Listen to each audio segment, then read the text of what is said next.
Ja se çfarë ndodh nëse shtoni pak qumësht në shampun e flokëve.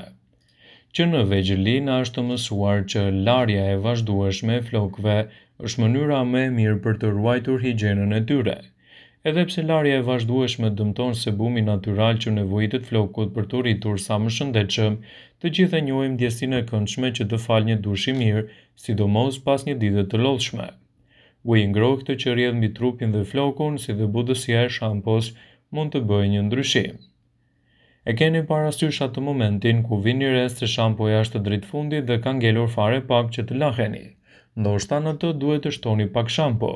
E tundni mirë dhe gjithashtu rezultatet do të jenë fantastike.